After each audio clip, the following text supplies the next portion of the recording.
وعلیکم السلام. یہ تھوڑا سا نا لوگوں کی طرف کیمرہ کریں تو میں ان لوگوں سے خطاب کر کے. ہاں شاباش.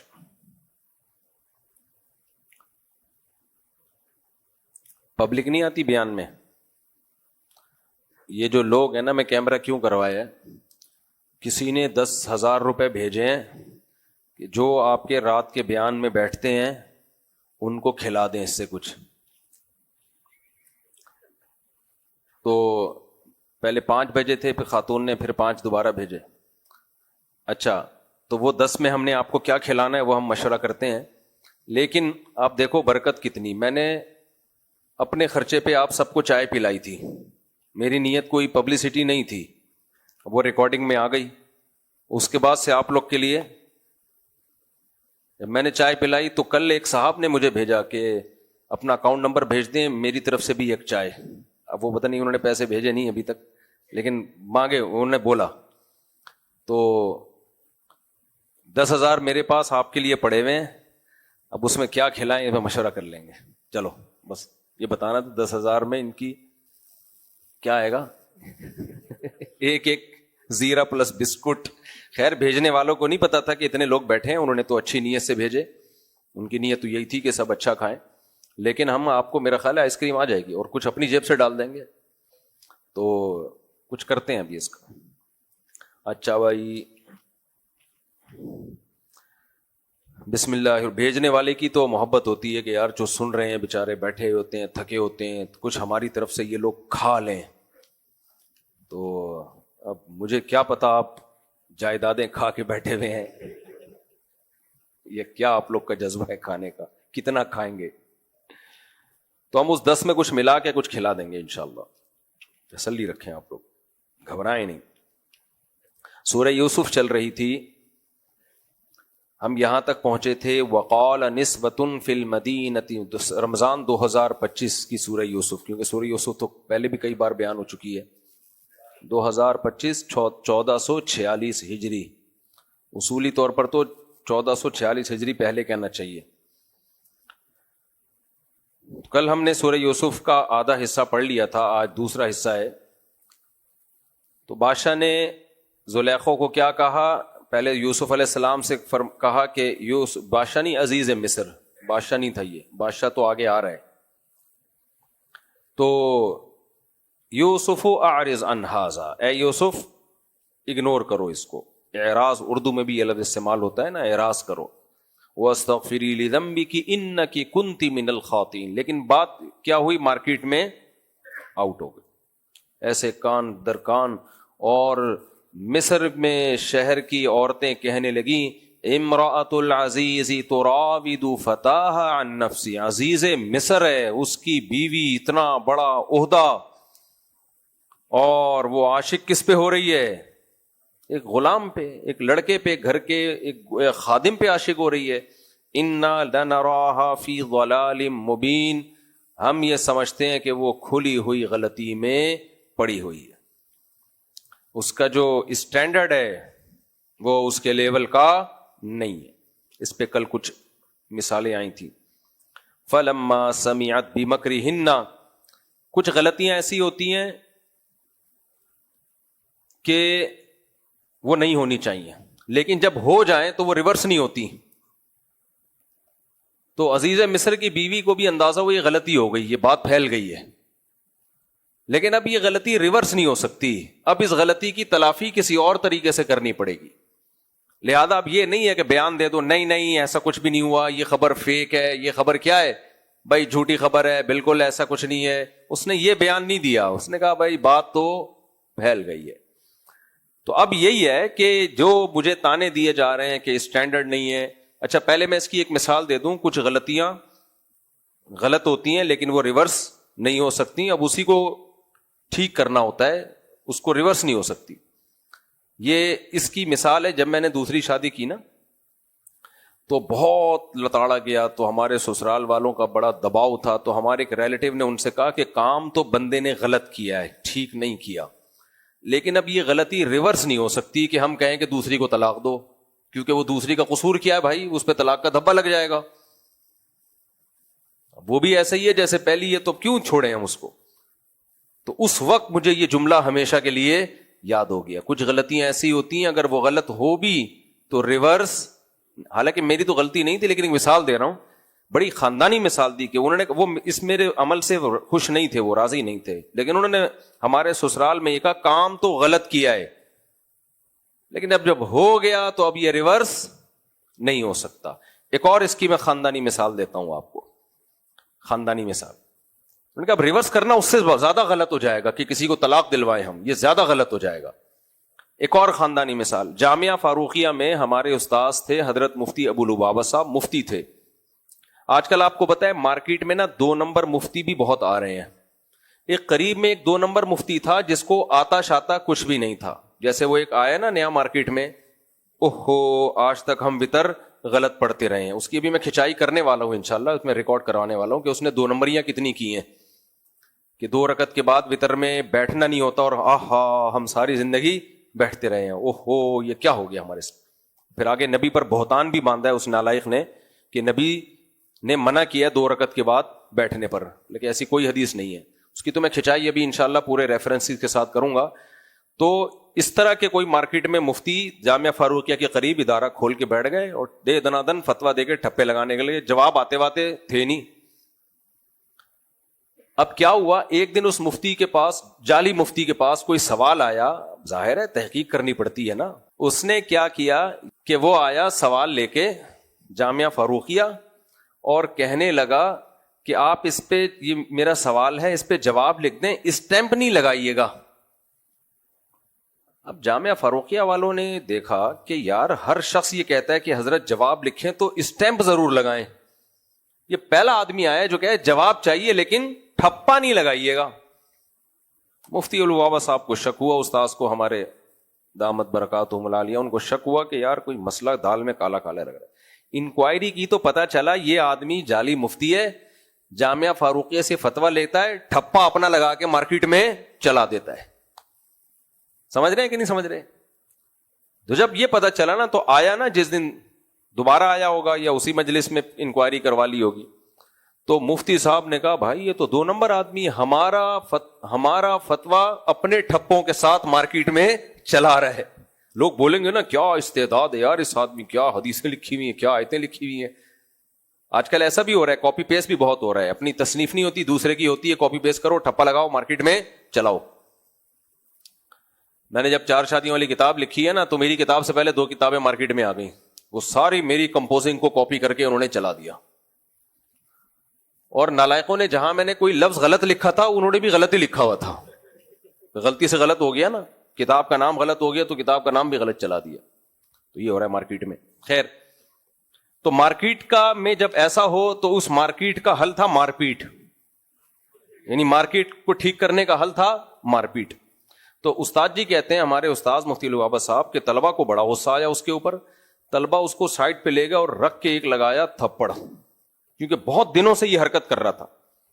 اور پھر اس کو استاذ کہتے ہیں میں نے بولا نہیں مارو نہیں, مفتی الوابا صاحب کہتے ہیں مارنا نہیں, کیونکہ مارنا کیا ہے غلط, اس لیے کہتے ہیں میں نے روکا ان کو نہیں مارو. طلبہ رکے نہیں, دوسرا بھی لگایا, کہتے ہیں میں نے کہا اب جب لگا ہی دیا ہے نا اب پولیس تو آئے گی, کیس تو بنے گا, اب طبیعت سے کوٹو اس کو.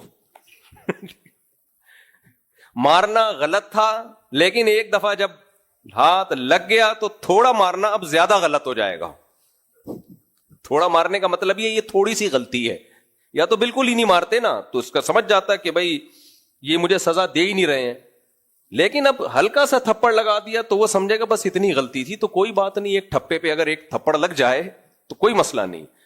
تو استاد جی کا یہ واقعہ ہمیں یاد ہے, انہوں نے کہا کہ پھر جو ہے ہم نے کہا مارنا غلط تھا لیکن جب ایک دفعہ لگ گیا تو اب طبیعت سے کوٹو پکڑ کے, اب یہ غلطی ریورس نہیں ہوگی. اب بس سمجھ میں آیا کہ کچھ غلطیاں ریورس نہیں ہوتی, وہ پایہ تکمیل تک پہنچانا پڑتا ہے ان غلطیوں کو.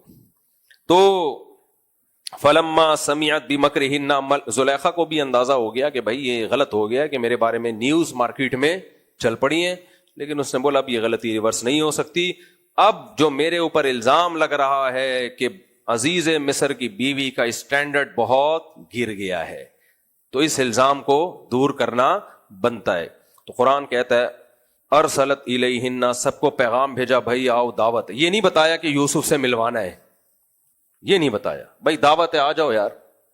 وَأَعْتَدْ لَهُنَّ مُتَّكَأً، سب کے لیے گاؤ تکیے لگا دیے جیسے بادشاہوں میں ہوتا ہے، وہی لگا دیے. وَآتَتْ كُلَّ وَاحِدَةٍ مِّنْهُنَّ سِكِّينًا، ہر ایک کو ہاتھ میں تیز تیز چھریاں پکڑا دی اور پھل ہاتھ میں رکھ دیے کہ بھائی چھری سے کاٹ کے کھاؤ. لیکن ابھی چھری انہوں نے پکڑی تھی اور پھل ہاتھ میں تھے، ابھی کاٹنا شروع نہیں کیے تھے. اسی دوران حضرت یوسف سے کہا اخرج علیہن، یہاں سے نکل کے جاؤ، سامنے سے ان کے سامنے آؤ. تو قرآن کہتا ہے فلما رأینہ اکبرنہ وقطعن ایدیہن، اچانک جب یوسف علیہ السلام ان کے سامنے ظاہر ہوئے تو حیران ہو گئی اور قطعن ایدیہن، ان کے حسن کو دیکھ کر ایسی مبہوت ہوئی کہ بے خیالی میں اپنے ہاتھ کاٹ ڈالے. ہاتھ کاٹنے کا مطلب زخمی کر دیے ہاتھ. وَقُلْنَا حَاشَ لِلَّهِ مَا هَذَا بَشَرًا، کہنے لگی اللہ کی قسم یہ انسان نہیں ہے، ان هَذَا إِلَّا مَلَكٌ کریم، یہ کوئی فرشتہ ہے بڑا ہی معزز جو زمین پر اتر گیا ہے. نبی صلی اللہ علیہ وسلم کی صحیح بخاری مسلم کی حدیث، آپ نے فرمایا میں معراج کی رات یوسف علیہ السلام سے ملا، اللہ نے اس کائنات میں جتنا حسن تقسیم کیا ہے اکیلا آدھا یوسف علیہ السلام کو دیا ہے. اکیلا آدھا کس کو دیا ہے؟ یوسف علیہ السلام کو. ہر پیغمبر کا ایک معجزہ ہوتا ہے نا. حضرت موسیٰ کا معجزہ لاٹھی کا سانپ بننا، ہمارے نبی کا معجزہ قرآن، بلاغت اور بہت سارے معجزے. تو یوسف علیہ السلام کا معجزہ کیا تھا؟ آپ کا حسن و جمال، یعنی اللہ نے دکھا دیا میں ایسا بھی بنا سکتا ہوں، ایسا بھی بنا سکتا ہوں کسی کو. تو کہنے لگی حاش للہ ما ھذا بشرا ان ھذا الا ملک کریم، یہ کوئی فرشتہ ہے جو آج زمین پر اتر گیا، انسان اتنے حسین نہیں ہو سکتے. قالت فذلکن الذی لمتننی فیہ، دیکھو زلیخا ہوشیار کتنی تھی، اس نے یہ نہیں کہا کہ اسی یوسف کو بلاؤ ذرا جس کے بارے میں مجھ پہ تہمت لگی ہے اس کو بلاؤ، نہ پہلے نہیں. یہ شوقیہ نون پرسن ہے، کوئی نوجوان ہے، ہم تمہیں اس نوجوان کی زیارت کرانا چاہتے ہیں، یہ نہیں بتایا کہ یوسف کو بلا رہی ہوں تاکہ ان کے منہ سے پہلے یہ گواہی نکلے. تو جیسے ہی انہوں نے کہا نا یہ اللہ کی قسم یہ انسان نہیں ہے، یہ فرشتہ ہے جو زمین پہ اتر گیا ہے، تو پھر اس نے کہا ذالکن الذی، اشارہ کر کے ہاتھ سے کہا ذالکن الذی لمتننی فی، یہ ہے وہ جس کے بارے میں تم مجھے ملامت کر رہی تھی کہ امرات العزیز تراود فتاها عن نفسی، کہ عزیز مصر کے بیوی ہے اور ایک غلام پر اور ایک گھر کے خادم پر عاشق ہو گئی ہے. تو کیا دماغ تھا یا اس نے اپنی سے الزام دور کرنے کے لیے طریقہ کیا اختیار کیا؟ پہلے بھی تو کہہ سکتی تھی نا کہ بھائی تم لوگ آ جاؤ، تم جس کے بارے میں مجھ پہ الزام لگا رہی ہو نا، میں اس یوسف کو بلاؤں گی، پھر تمہیں دکھاؤں گی، پھر تم خود بولنا، بتاؤ. نہ اس نے کہا بھائی اس سے پتہ چلتا ہے، دیکھو جو لوگ جذباتی ہوتے ہیں نا وہ اپنی مراد تک نہیں پہنچتے، ایک دم نہیں کرنا شروع کر دیتے. جو پلاننگ کر کے کام کرتے ہیں کہ بھائی ابھی پلاننگ کرنی ہے، پلاننگ یہ کرنی ہے کہ بھائی ہم نے آپ کی دعوت رکھنی ہے، اگلا پوچھے گا کیوں، کیا ہو گیا؟ بھائی دعوت کا آج تک تو بھی خیال نہیں، چھوڑو یار، کبھی دوستی یاری میں دعوتیں چلتی ہیں، چلو بھائی دعوت آ کے بیٹھ گئے، چھریاں پکڑا دی. بھائی چھریاں ہم کو کیوں پکڑا رہے ہو؟ تمہارے گھر میں خدمت گزار نہیں ہے، ان سے یہ سیب کٹوا کے رکھ لیتی نہ، بس آپ چھری پکڑیں اور بات نہیں، جو آپ کو کہا جا رہا ہے یہ پورا ماحول بنایا جا رہا ہے، صبر ہے اس کے اندر، تحمل ہے. اور پھر یہ نہیں کہا اب میں اسی یوسف کو بلاؤں گی جس کے بارے میں تم مجھے ملامت کر رہے تھے، وہ یوسف آئے گا تو تم اس کا حسن دیکھ کے خود کہنا کہ میں مجرم ہوں یا نہیں ہوں، مجھ پہ تہمت لگانا ٹھیک ہے یا نہیں. نہ، یہ اسٹائل چھچورے لوگوں کا ہوتا ہے. یہ کس کا اسٹائل ہوتا ہے؟ دیکھو جب آپ کسی ریلائبل ادارے میں انٹرویو دینے کے لیے جاتے ہیں، ٹو دا پوائنٹ آپ سے سوال پوچھتے ہیں. وہ کسی بھی بڑے ادارے میں جائیں گے نا،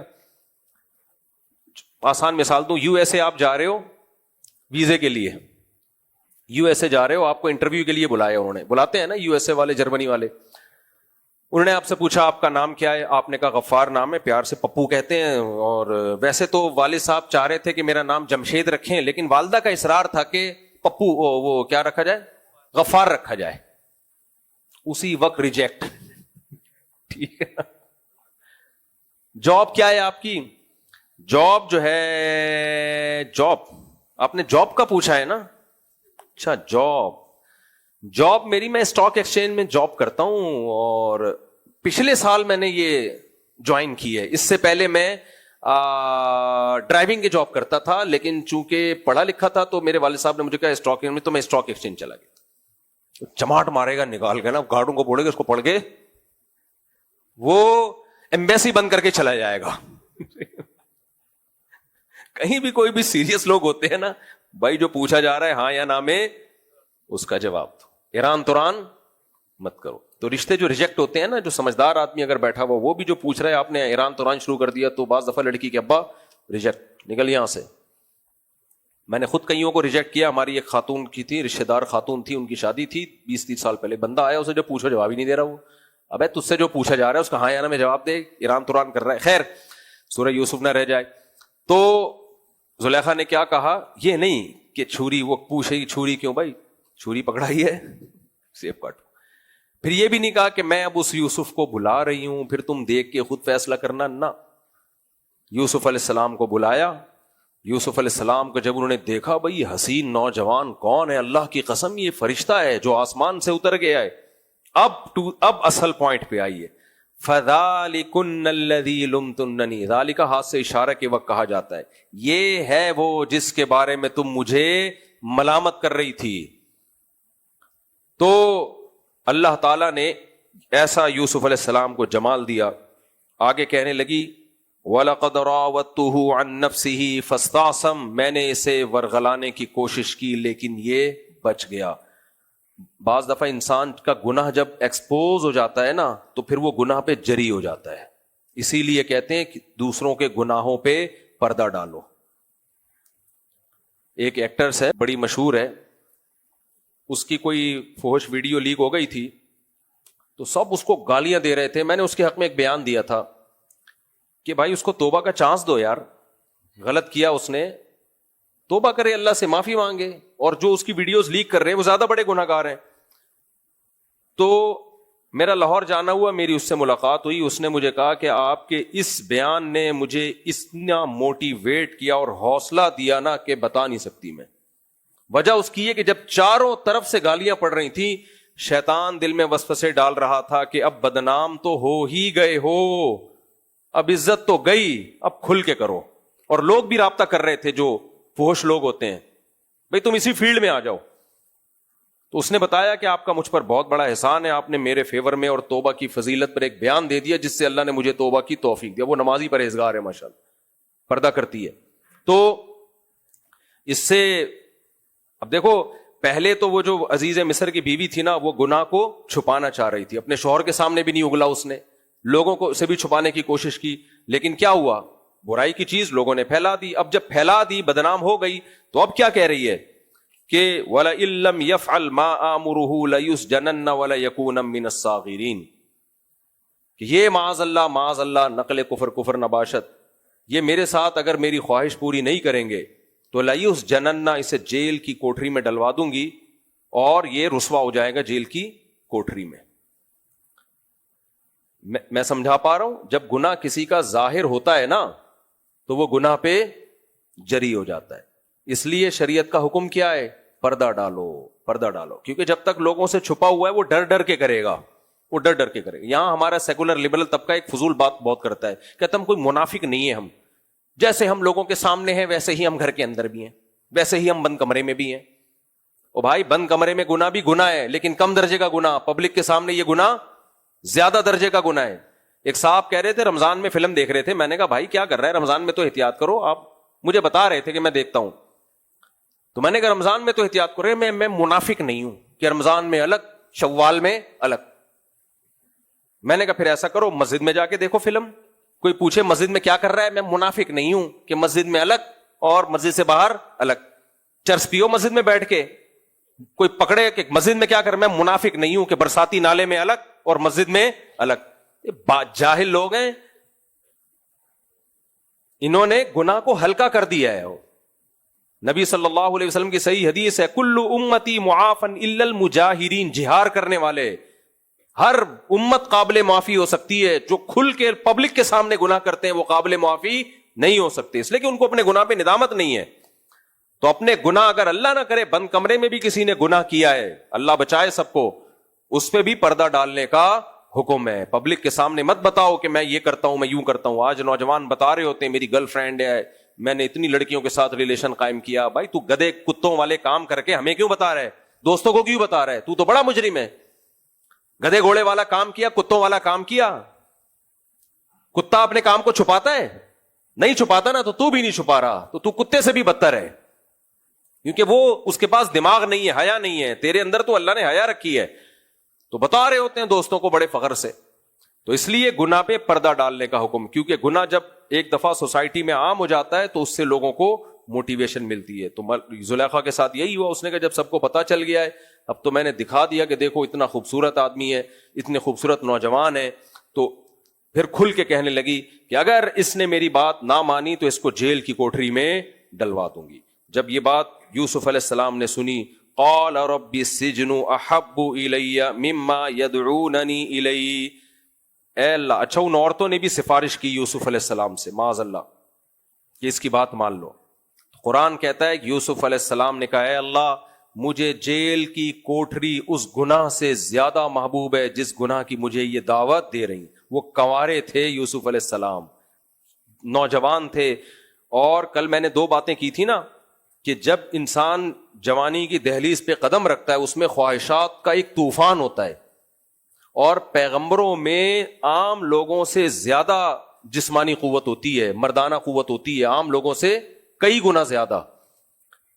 اس حالت کے بعد اور اتنا ایک دھمکی بھی مل گئی, اس کے بعد اللہ سے کیا دعا مانگ رہے ہیں, اے اللہ مجھے جیل کی کوٹری زیادہ محبوب ہے اس گناہ سے جس گناہ کی طرف مجھے یہ دعوت دے رہی. آج ہمارے نوجوان نے زنا کتنا آسان بنا لیا بھائی, کہنے توبہ کر لیں گے. جو دیندار ہے وہ کہتے ہیں کوئی بات نہیں, بعد میں توبہ کر لیں گے. بھائی اتنا آسان ہوتا تو یوسف علیہ السلام یہ باتیں کرتے. توبہ کی امید پہ گناہ کرنا, توبہ کی امید پہ گناہ کرنا, حکیم اختر صاحب رحمہ اللہ فرماتے تھے ایسے ہے جیسے کوئی اپنے آپ کو زخمی کرے, اس امید پہ کہ بعد میں علاج کرا لوں گا. اپنے آپ کو بیمار کرے اس امید پہ کہ بعد میں علاج. بھائی بیمار ہو گیا تو علاج ہے, اس نیت سے اپنے آپ کو بیمار کرنا حماقت ہے. تو اتنا دباؤ کے باوجود بھی یوسف علیہ السلام نے کہا, اے اللہ مجھے جیل کی زندگی اس گناہ سے زیادہ, کیونکہ جو غیرت مند ہوتے ہیں نا وہ اللہ کے ساتھ نمک حلالی کرتے ہیں. جس رب نے کھلایا ہے بھائی, کیسے اس نے حلال اتنا آسان کیا ہے ہمارے لیے, تو ہم کیوں حرام کی طرف جائیں. تو کہنے لگے وَإِلَّا تَصْرِفْ عَنِّي كَيْدَهُنَّ أَصْبُ إِلَيْهِنَّ وَأَكُن مِّنَ الْجَاهِلِينَ. اے اللہ اگر تو نے ان کی بری تدبیر مجھ سے دور نہ کی تو میں بھی انسان ہوں, میں ان کی طرف مائل نہ ہو جاؤں کہیں, اور میں جہالت والا کام کر بیٹھوں گا. میں تجھ سے توفیق مانگتا ہوں کہ تو مجھے اس گناہ سے بچا لے. انبیاء پوری کوشش کرتے ہیں برائی سے بچنے کی, اور توفیق کس سے مانگتے ہیں؟ اللہ سے. اپنے اوپر توکل نہیں کرتے, اعتماد نہیں کرتے. فَاسْتَجَابَ لَهُ رَبُّهُ, اللہ کہتے ہیں ہم نے یوسف کی دعا قبول کر لی, ہم نے ان کو توفیق دے دی, ان کے دل کو تھام لیا. اور فَصَرَفَ عَنْهُ كَيْدَهُنَّ, ان عورتوں نے پوری کوشش کر لی ہر طرح سے, بلیک میل کر کے بھی اور بھی جو طریقے ہو سکتے ہیں, لیکن اللہ فرماتے ہیں ہم نے یوسف کے دل کو تھام کے اسے اس برائی سے بچنے کی توفیق دے دی. إِنَّهُ هُوَ السَّمِيعُ الْعَلِيمُ, وہ سننے والا اور جاننے والا ہے. ثُمَّ بَدَا لَهُم مِّن بَعْدِ مَا رَأَوُا الْآيَاتِ لَيَسْجُنُنَّهُ حَتَّىٰ حِينٍ. اللہ کہتے ہیں لیکن ان لوگوں نے کچھ باتیں دیکھی جس سے ان کو اندازہ ہوا کہ یوسف کا جیل بھیجنا ہی ٹھیک ہے. وہ باتیں کیا تھیں؟ وہ باتیں یہ تھی کہ ٹھیک ٹھاک بدنامی ہو گئی تھی. اب ساری دنیا کو تو نہیں زیارت کروا سکتی تھی نا وہ یوسف علیہ السلام کی. پورا مصر تھا, آباد کنٹری تھا اس زمانے میں. مصر کی تہذیب تو بڑی ایک مشہور تہذیب سمجھی جاتی ہے, کہتے ہیں نا قدیمی مصر. تو اس کو یہ اندازہ ہوا کہ لوگ اب مجھ سے پوچھیں گے ساری دنیا کہ اگر غلطی تمہاری نہیں تھی تو پھر یوسف علیہ السلام اسی محل میں آرام سے رہ کیوں رہے ہیں؟ ہم کہتے ہیں نا بھائی اگر یہ مجرم ہے تو اس کو چھوڑا ہوا کیوں ہے, یہ اگر اتنا برا ہے تو اس کو چھوڑا ہوا کیوں ہے. ایک طرف کہتے ہو ایسا ہے ویسا ہے فلانا ہے ڈمکانا ہے, تو رکھا ہوا کیوں ہے اس کو. تو یہی اس پہ الزامات لگنا شروع. تو اس نے کیا کیا بھائی, یوسف کو جیل میں بھیجو تاکہ کوئی ہم پہ یہ انگلی نہ اٹھا سکے کہ یہ غلطی یوسف کی نہیں تھی بلکہ یوسف علیہ السلام کی نہیں تھی بلکہ زلیخا تھی. تو جیل میں بھیج دیں گے تو ہم کہیں گے بھائی دیکھو ان کی غلطی تھی, ہم نے کہاں بھیج دیا, جیل میں ڈال دیا. اب دیکھو برائی سے بچ بھی رہے ہیں لیکن انجام کیا ہو رہا ہے, جیل کی کوٹریاں. آج لوگ کہتے ہیں داڑھی کٹا دیں گے تو جاب مل جائے گی, داڑھی رکھنے سے جاب نہیں ملتی.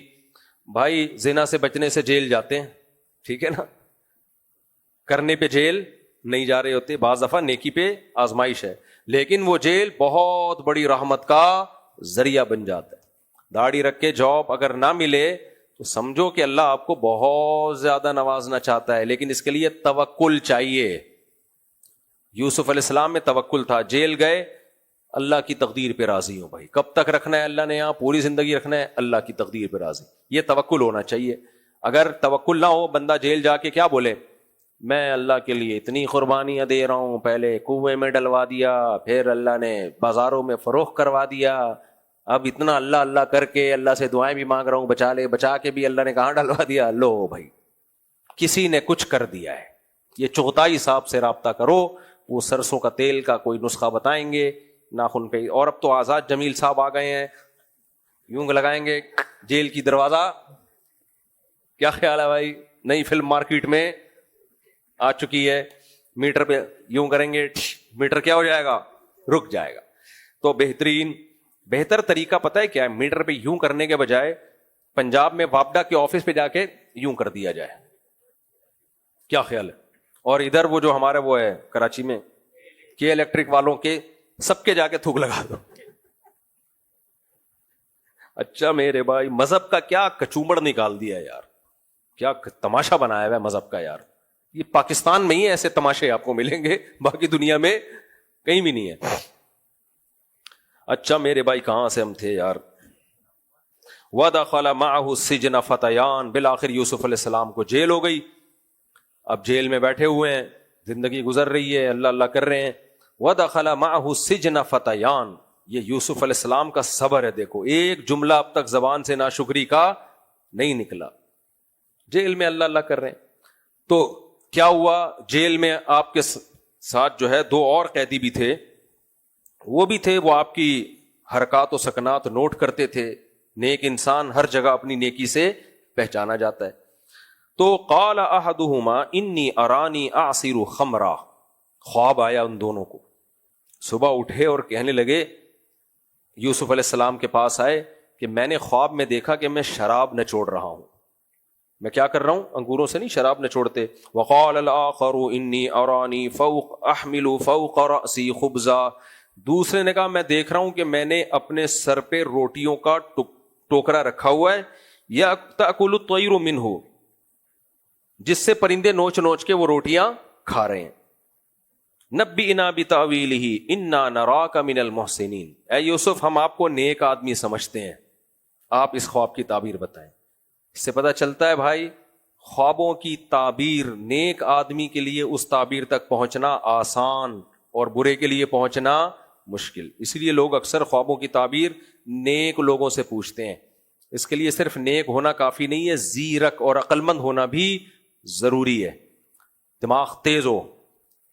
میں اکثر ایک واقعہ سناتا ہوں نا, ایک شخص نے مجھ سے پوچھا, ایک خاتون نے کہا کہ میں نے اپنے شوہر کو میلے کپڑوں میں دیکھا ہے. وہ سمجھ رہی تھی اس خواب کا مطلب میرا شوہر گندا ہے. میں نے کہا اس خواب کا مطلب یہ ہے کہ آپ کا ایٹیٹیوڈ اپنے ہسبینڈ کے ساتھ ٹھیک, انگلش میں کہا تاکہ غصہ نہ آئے, آپ کا ایٹیٹیوڈ اپنے ہسبینڈ کے ساتھ ٹھیک نہیں ہے. اس نے کہا کیوں بھائی؟ میں نے کہا اللہ نے کہا ہے کہ میاں بیوی ایک دوسرے کا لباس ہیں, تو میاں کا لباس گندے کا مطلب میاں کا لباس تو آپ ہو. خواب میں میاں کو تو گندا نہیں دیکھا نا,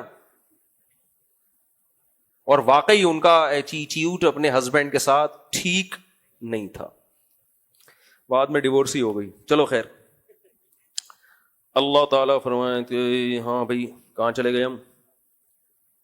تو وہ کہنے لگے انا نراک من المحسنین، ہم آپ کو نیک لوگ. اب ایسا نہ ہو کسی کو خواب میں اپنے ہسبینڈ گندے کپڑوں میں یا بیوی گندے کپڑوں میں آ جائے تو بدگمان نہ ہو. ہر خواب ہر ایک کے لیے ایک جیسا نہیں ہوتا. ہو سکتا ہے گھر میں صرف ختم ہو گیا وہ اس لیے گندے میلے ہی گھوم رہے ہوں, یہ بھی ہو سکتا ہے. خواب میں اشارہ ہو کہ اس کو تمیز والے کپڑے پہنا دو, گندے کپڑے پہن کے آفس جا رہا ہے, سمجھ رہے ہیں, میلے کپڑے پہن کے آفس جا رہا ہے, صرف منگواؤ اس سے سودے میں, یا یہ کمپنی غلط ہے, یہ جو صرف کی ہے یہ لوکل کمپنی ہے, اچھی والی کمپنی منگواؤ, یہ بھی مطلب ہو سکتا ہے. تو قال لا یاتیکما طعام ترزقانہ الا نبأتکما بتاویلہ قبل ان یاتیکما. حضرت یوسف علیہ السلام نے کہا دیکھو میں تمہیں خواب کی تعبیر بعد میں بتاؤں گا, لیکن ابھی جو کھانا آنے والا ہے نا ہمارے لیے, میں پہلے سے بتا دیتا ہوں کیا آئے گا. یہ معجزہ تھا یوسف علیہ السلام کا, میں پہلے سے بتا دوں گا کھانے میں کیا آنے والا ہے, حالانکہ آپ کو جیل کے باہر کا کچھ بھی علم نہیں ہے. حضرت یوسف نے کیوں یہ معجزہ دکھائی؟ یہ علم غیب نہیں ہے, اسے کیا کہتے ہیں معجزہ. اللہ بذریعہ وحی بتا رہا ہے, تو اللہ جیسے نبی کو بذریعہ وحی بتاتا ہے تو کسی ولی کو بذریعہ کرامت بھی بتا سکتا ہے. معجزہ اور کرامت پر میں تفصیلی بات کر چکا ہوں. معجزے اور کرامت میں فرق صرف یہ ہے کہ معجزہ یقینی ہے, کرامت کے وجود پہ یقین کرنا ضروری نہیں ہے. بتانے والے پر ہے, اگر قابل اعتماد ہے تو مان لو, قابل اعتماد نہیں ہے تو ریجیکٹ کر دو. لیکن وہ کرامت اور جو معجزہ ہے نا یہ نسبت دونوں کی اللہ کی طرف ہوتی ہے.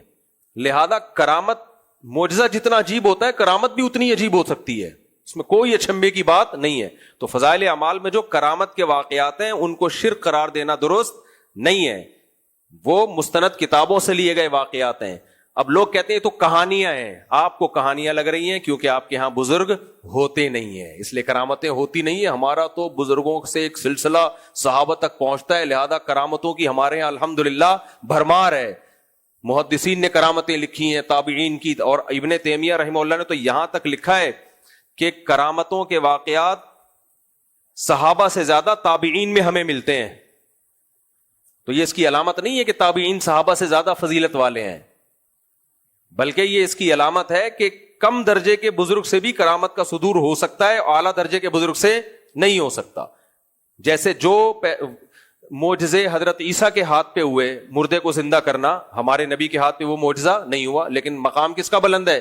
محمد صلی اللہ علیہ وسلم کا. تو جتنے اوٹ پٹانگ قسم کے اعتراضات کیے جا رہے ہیں نا, فضائل اعمال, فضائل کی کہانیوں کی کتاب, قصوں کی کتاب, فلانے کتاب, ڈمبانی کتاب, بھائی وہ قصے محدثین کی کتابوں سے لیے ہیں اور وہ کرامت کے واقعات ہیں. اور کرامت سے انسان کا عقیدہ توحید مضبوط ہوتا ہے, کمزور نہیں ہوتا, کیونکہ انسان کو پتا ہے یہ کام کون کر رہا ہے؟ اللہ. اور کرامت کا مطلب یہ نہیں ہوتا اس بزرگ کے پاس اس کام کے اختیارات آ گئے ہیں, نہ بس اللہ نے اس دفعہ کروا دیا, باقی اس کو کچھ بھی نہیں پتا, یہ عالم الغیب نہیں ہے, کچھ بھی نہیں بتا سکتا. یہ ایک دفعہ اللہ نے بتا دیا تو بتا دیا. اب یوسف علیہ السلام جو تھے ان کو اللہ نے بتا دیا کہ کھانا کیا آنے والا ہے, یہ نہیں بتایا کہ جیل سے کب نکلو گے آپ, صحیح ہے نا, ان کو نہیں پتا تھا میں جیل سے کب نکلوں گا. تبھی اس قیدی کو کہہ رہے ہیں جا کے بادشاہ سے کہنا بھائی مجھے یہاں سے نکالو. تو اب لوگ یہ کہتے ہیں نا کہ حاجی امداد اللہ مہاجر مکی کا واقعہ کہ انہوں نے کشتی کو یوں اٹھا کے پار لگا دیا, تو بھائی یہ کرامت کا واقعہ ہے. وہ نہیں ہے اعجاز ارشاد بھٹی صاحب, انہوں نے میرے ساتھ بھی پوڈ کاسٹ کی, اس میں مجھ سے سوال کیا کہ وہ حاجی امداد اللہ مہاجر مکی کا واقعہ کتاب میں لکھا ہے کہ کشتی پھنس گئی تھی, انہوں نے سمندر میں نا کشتی کو اٹھا کے باہر نکال دیا. میں نے کہا مجھے نہیں پتا یہ اوتھینٹک کتاب ہے یا نہیں ہے جس میں یہ واقعہ ہے, اور اگر یہ مستند ہے اور بیان کرنے والا قابل اعتماد ہے تو یہ ممکن ہے. تو کیسے ممکن ہے؟ میں نے کہا سلیمان علیہ السلام کے دربار میں جو بزرگ بیٹھے تھے, ملکہ سبا کا تخت سیکنڈ کے آدھے سیکنڈ میں اٹھا کے یہاں سے وہاں لے آئے, تو کشتی زیادہ بھاری ہوتی ہے یا تخت زیادہ بھاری ہوتا ہے؟ بولو نا, تخت زیادہ بھاری ہوتا ہے. اور وہ تو کنارے پہ اٹھا کے لگایا, وہ باقاعدہ اس کنٹری سے اٹھا کے اس کنٹری سے تک لے آئے. تو یہ کرامتاً ممکن ہے. ہاں شرک جب ہوتا جب ہم کہیں کہ حاجی امداد اللہ مہاجر مکی کو اللہ نے یہ اختیار دیا ہے کہ جس کی کشتی چاہیں پار لگا دیں, بالکل اختیار نہیں دیا. تبھی ہمارے ہاں کبھی بھی کوئی کشتی ڈوب رہی ہو, دیوبندی اس کو حرام سمجھتے ہیں کوئی حاجی امداد اللہ مہاجر مکی کو پکارے کہ جیسے آپ نے اس دن نکال دی تھی میری بھی کشتی نکال دو. نہیں نکال سکتے بھائی, تو کشتی اللہ نے نکالی ہے, کسی ولی کا ہاتھ استعمال کر لیتا ہے اللہ تعالیٰ. تو باقی آپ کے ہاں چونکہ ولی ہوتے نہیں ہیں, آپ کے ہاں ولی اللہ مارکیٹ سے کیا چل رہے ہیں, شارٹ, لہذا آپ کے ہاں کرامتیں بھی نہیں ہوتی. یہ جب ہے جب اس کتاب کے اس واقعے کو درست مان لیا جائے, اور اگر درست نہیں ہے تو نہ مانا جائے. اس کا کون سا اسلام سے کوئی تعلق ہے؟ اگر کوئی یہ کہتا ہے نہیں جی کسی نے پھینک دی ہے, حاجی امداد اللہ مہاجر کی نسبت غلط بات کر دی ہے, تو بھی اس سے کوئی فرق نہیں پڑتا. اس کی مثال ہے, میں بار بار دیتا ہوں کہ میں نے جو ہے نا جاگتی حالت میں شہیدوں کے خون کی خوشبو سونگھی ہے. اسباب کی دنیا میں ممکن ہے یہ, اور ایک نہیں, بہت سارے شہیدوں کے خون کی خوشبو, اور سنگھائی بھی ہے. روئی لے کر آ گیا, سب کو سنگھائی میں نے, جو میرے بیان میں بیٹھتے تھے, پرانی بات ہے. اور ایسے کئی واقعات ہیں, شہید کو 1 سال 2 سال 3 سال کے بعد قبر سے نکالا, خون بہ رہا ہے اور جسم سلامت ہے. اس کے تو بہت واقعات ہیں جو تواتر تک ہم, یعنی میں نے خود یہ والا واقعہ نہیں, ہاں شہید کی لاش کا 1 ہفتے بعد محفوظ ہونا تو میں نے دیکھا ہے. یعنی 1 ہفتے بعد لاش ملی ہے تو بالکل سیف محفوظ تھا, تو کوئی کیمیکل نہیں تھا, کچھ بھی نہیں, اور خوشبو بھی آ رہی تھی, اسکن سے خوشبو آ رہی تھی. تو اب اگر میں یہ واقعہ بیان کرتا ہوں, آپ کے مفتی صاحب کہانیاں سنا رہے ہیں, بھائی آپ کو اگر لگتا ہے مفتی صاحب جھوٹے ہیں تو آپ نہ مانو, کوئی اس سے اسلام میں کوئی نقصان نہیں ہے. لیکن اگر آپ کو خیال ہے کہ بھائی مفتی صاحب جھوٹ, قرآن ہاتھ میں رکھ کے جھوٹ نہیں بولیں گے, تو آپ مان لو. لیکن اس پہ یہ نہیں بنتا کہ مفتی صاحب شرک پھیلا رہے ہیں, یا مفتی صاحب کے بیانات شرک سے بھرے ہوئے ہیں, فضائل اعمال شرک سے بھری ہوئی ہے. بھائی مفتی صاحب کہہ رہے ہیں یہ کس کی قدرت ہے؟ اللہ کی. یہ شہید کا کمال نہیں ہے کہ اپنے خون میں خوشبو پیدا کر دی. خون میں خوشبو پیدا کرنا اسباب سے ہٹ کر ہے, یہ سائنٹیفکلی ممکن نہیں ہے. اسباب سے ہٹ کے کام کون کرتا ہے؟ اللہ. تو اگر یہ واقعہ کتابوں میں لکھا ہے حاجی امداد اللہ مہاجر مکی نے کشتی اٹھا کے باہر نکال دی, تو یہ اسباب سے ہٹ کے کام ہے, یہ کسی ولی کے اختیار میں نہیں ہے. تو یہ کام اگر ہوا ہے تو کس نے کیا ہے؟ اللہ نے کیا ہے. ہاں ایک سوال یہ ہوتا ہے کہ قرآن و سنت چھوڑ کر ان قصوں میں لوگوں کو کیوں لگایا ہوا ہے؟ اس کا جواب یہ کہ اگر قرآن و سنت چھوڑ کے لگایا ہوا ہوتا تو واقعی غلط کیا ہوا ہوتا. لیکن قرآن و سنت پہ لانے کے لیے اگر لگایا ہوا ہے کہ دیکھو اللہ کے ولی کے ہاتھ پہ کیسی کیسی کرامتیں ظاہر ہوتی ہیں, دیکھو شہیدوں کے خون سے کیسے خوشبو آتی ہے, تاکہ لوگوں کو شہادت پہ موٹیویٹ کیا جا سکے, لوگوں کو ولی اللہ بننے کی ترغیب دی جا سکے. تو پھر یہ قرآن و سنت کو چھوڑ کے نہیں قصے سنائے جا رہے, یہ قرآن و سنت پہ لانے کے لیے قصے سنائے جا رہے ہیں. جیسے قرآن و سنت خود بھی تو ایسے قصے سناتا ہے نا. قرآن خود بھی تو بتا رہا ہے کہ جو ہے وہ سلیمان علیہ السلام کے تخت میں یوں ہوا, ایک بندہ یوں اٹھا کے لے آئے, تو اللہ یہ شرک پھیلانے کے لیے معاذ اللہ بتا رہا ہے. اللہ اس لیے بتا رہا ہے کہ خدا کی قدرت پہ یقین کر لو. تو اب اللہ جو یوسف علیہ السلام کے بارے میں بتا رہا ہے کہ یوسف علیہ السلام نے کہا تمہارے آنے سے پہلے بتا دوں گا کیا پکا ہے, تو معاذ اللہ شرک پھیلانے کے لیے بتا رہا ہے کہ پیغمبر عالم الغیب ہوتے ہیں نہ, اللہ یہ بتانے کے لیے بتا رہا ہے کہ اپنی قدرت اور طاقت. اللہ عالم الغیب ہے, اور پیغمبروں کو بعض دفعہ وہ غیب کی بات بتا دیتا ہے.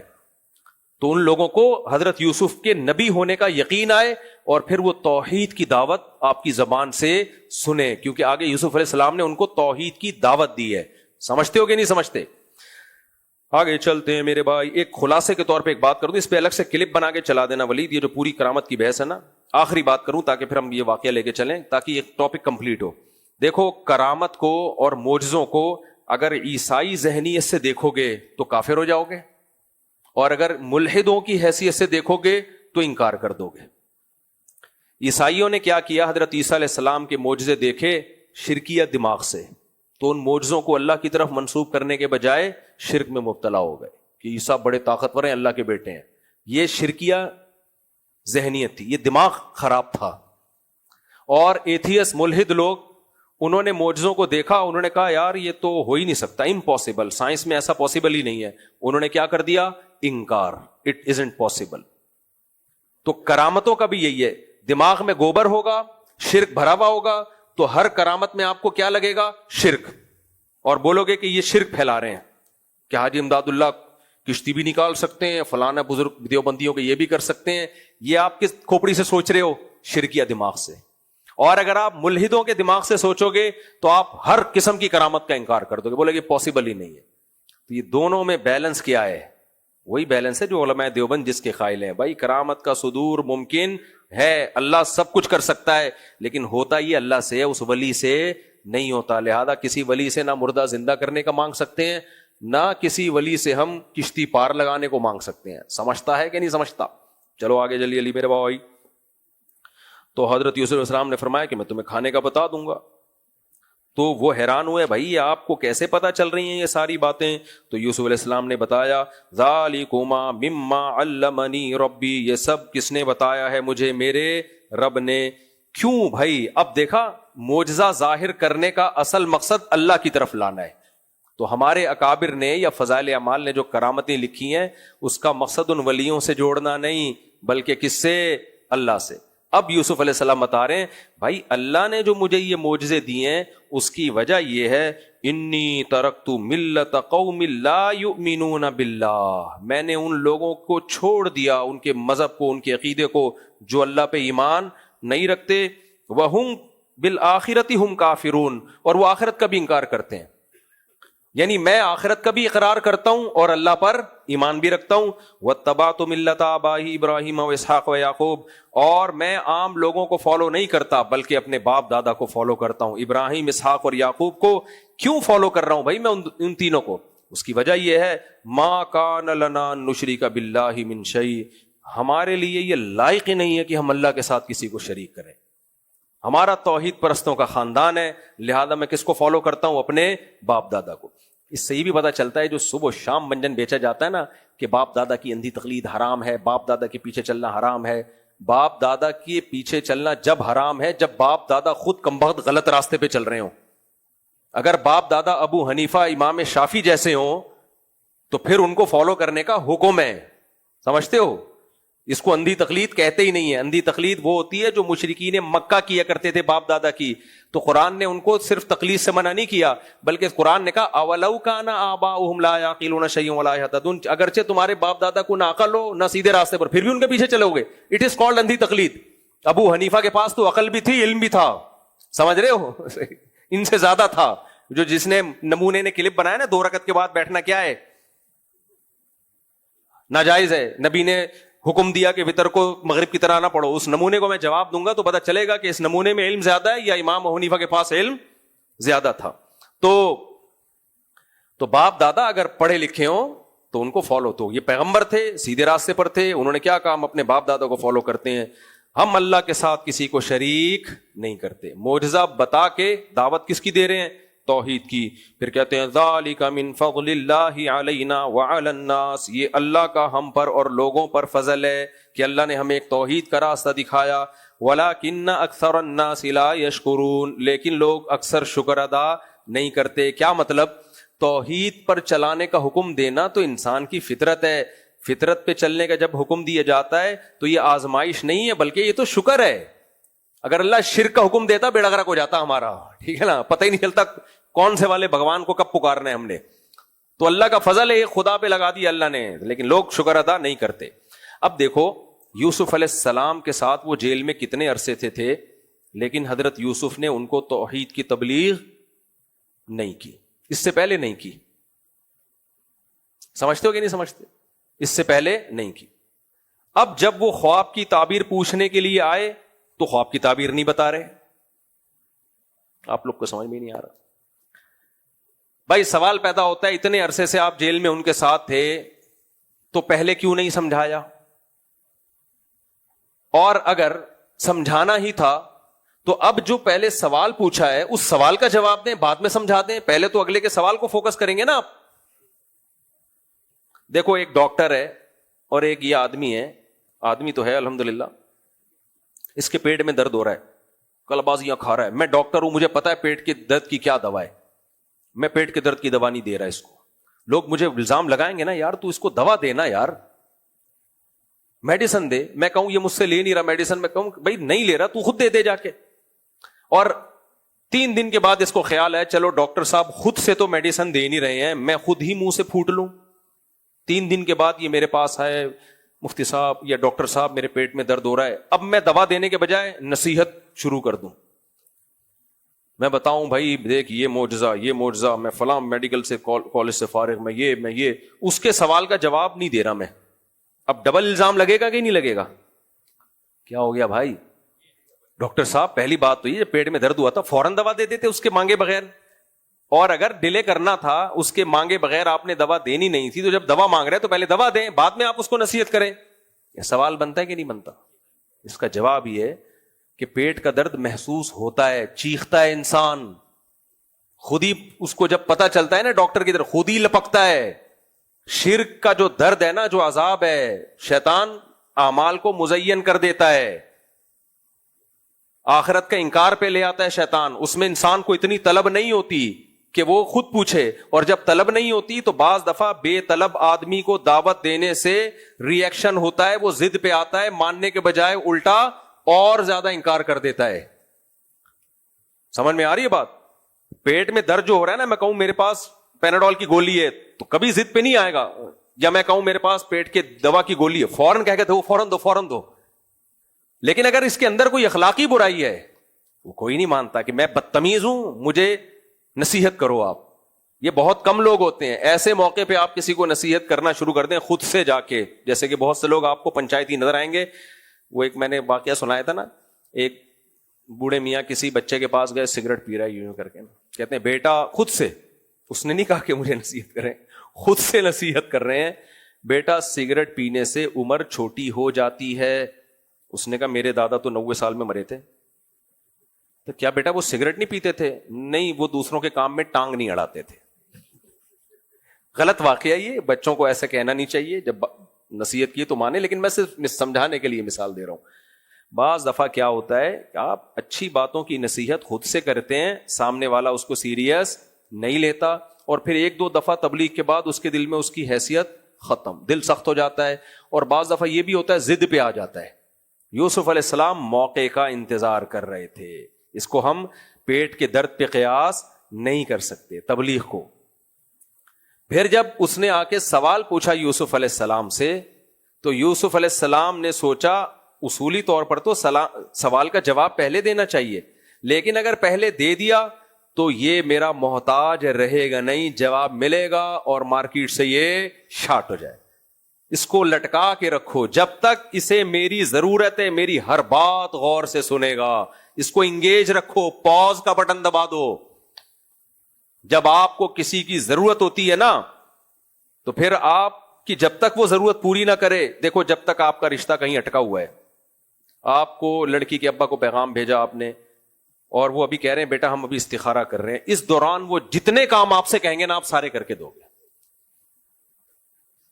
کیا خیال ہے؟ وہ کہیں گے بیٹا ایسا کرو, وہ دکان بند ہونے والی ہے, ہمیں آدھا کلو دہی لا دو. کہ انکل میں لے کر آیا آپ کے لیے, میں لے کر آیا.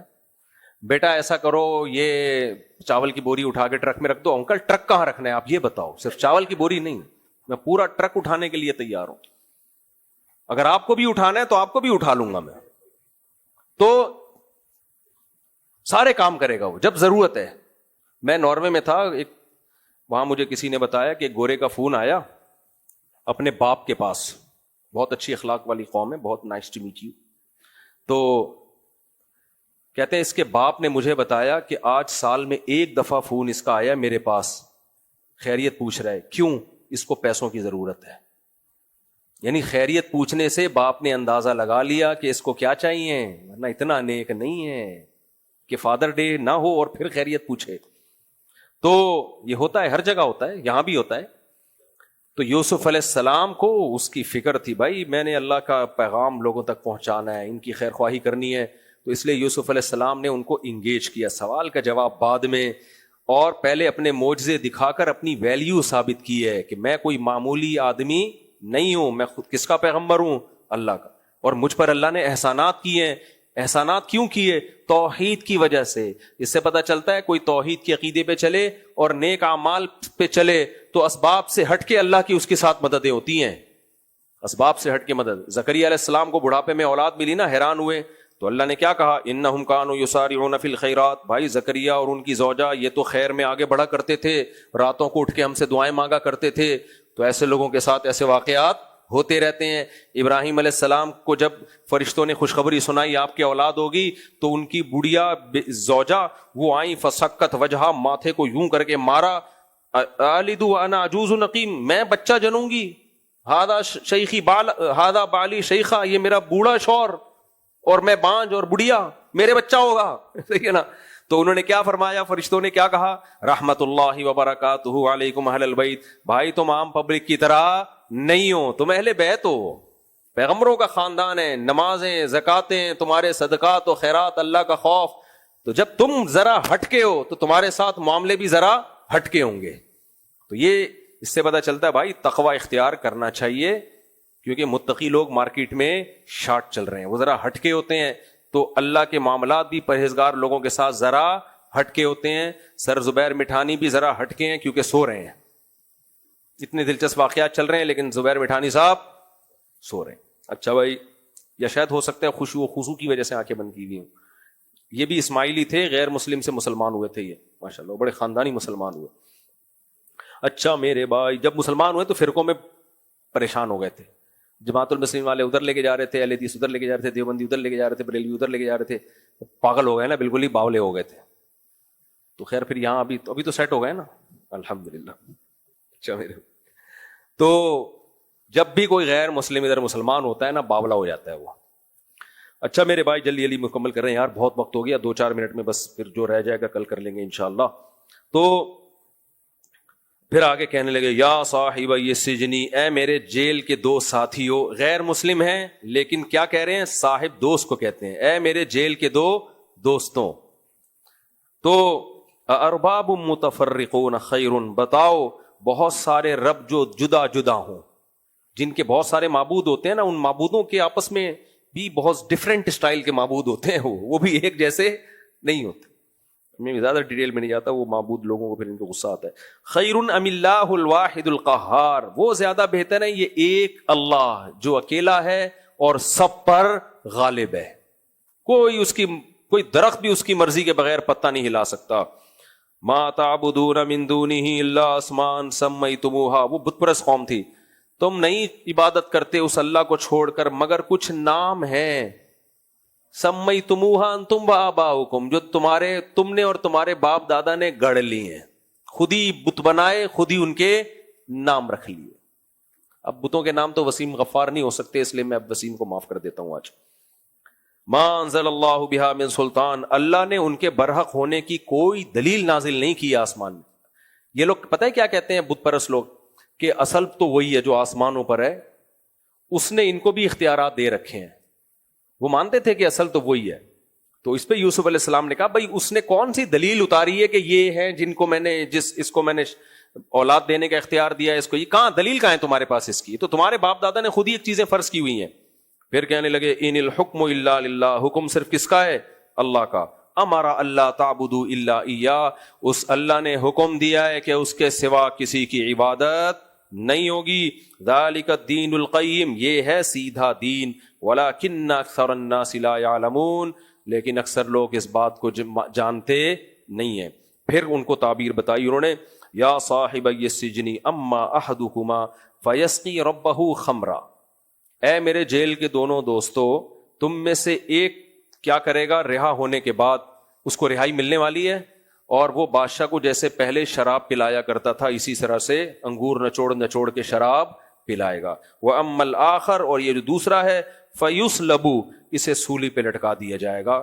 فَتَأْكُلُ الطَّيْرُ مِنْ رَأْسِهِ, اور اس کی لاش کئی دنوں تک لٹکی رہے گی, اور پرندے اس کے سر میں سے مغز نکال کے کھاتے رہیں گے.